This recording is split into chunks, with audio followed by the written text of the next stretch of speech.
My best friend hugged me and said I was imagining things. She said my husband loved me and only me. Then I found her bracelet under my husband's pillow. At dinner, I stared at both of them. Then my sister walked in with screenshots. Their smiles were the first things to disappear. She hugged me the way a safe scene from an old movie would. Her scent was the same one I had known for years. Laughing, she said, "You're imagining things. He loves you." I nodded. I had learned to nod a long time ago. In America, women often nod when the 401k comes up, when the student loan payment is due, when everything looks happy on Instagram but dishes pile up in the kitchen sink. That day, I nodded too. But somewhere inside me, an alarm had already gone off. The mistake was that she tried to reassure me too quickly. I don't react. I observe. I noticed she had started showing up around my husband more often. Want me to drop off coffee? Let's meet after the gym. I noticed my husband's phone now always rested face down. I noticed the rhythm of his breathing at night had changed, like someone who no longer slept alone even when he was. I said nothing. I checked my calendar instead, the mortgage date circled in red, the final student loan payment, the quarterly review at work. I thought, if this is a game, I won't play without knowing the rules. I didn't find the bracelet by accident. It wasn't under the pillow, but beneath the place where things are hidden, under the weight of everyday exhaustion. A simple silver bracelet, with a small scratch inside. I didn't let my hands shake. I felt its weight, not just in metal but in meaning. It wasn't proof yet. It was a seal. I put it back. I folded laundry. I packed the kids' lunchboxes. Silence was speaking, but I refused to answer it out loud. My best friend hosted a dinner. Thanksgiving was close. Everyone complained about turkey prices, inflation, interest rates, and office layoffs. I sat at the table and watched them. They sat like two people who were light for each other. I didn't stare. I watched. Watching cuts deeper than staring. My husband said, "You look tired." I said, "Yeah." It's my favorite answer. Everything fits inside "yeah." That was when I started planning. I brought my sister in. She works at a hospital, night shifts, practical to the bone. She didn't ask emotional questions. She said, "We'll need screenshots. We'll need a timeline." I nodded. I asked my husband for credit card statements. The advisor wants to rebalance the 401k. He nodded too. In America, numbers are trusted more than people. I didn't check location history. I checked routines instead.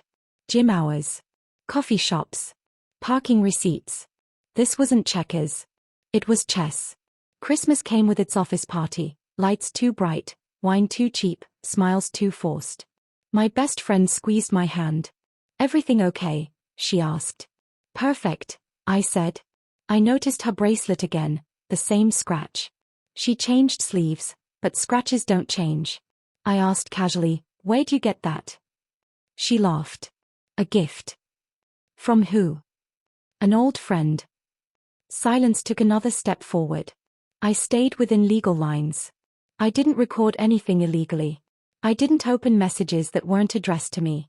I gathered public facts. My sister brought screenshots, texts that had been sent to shared devices, photos that synced automatically because family cloud sharing was on. The timing lined up. Dates. Locations. Emojis. The language of intimacy disguised as humor. This was endgame preparation. At my child's birthday party, I set the table myself. Cake, balloons, neighbors smiling politely. My best friend arrived. My husband arrived. I raised a toast. "I believe in gratitude," I said. "For our jobs. For family. For the 401k that keeps us pretending we're secure." Glasses clinked. Then my sister placed an envelope on the table. "A late gift," she said. I didn't open it. I slid it across, first toward my husband, then toward my best friend. Screenshots spilled out. Silence screamed. Everyone saw whose smile collapsed first.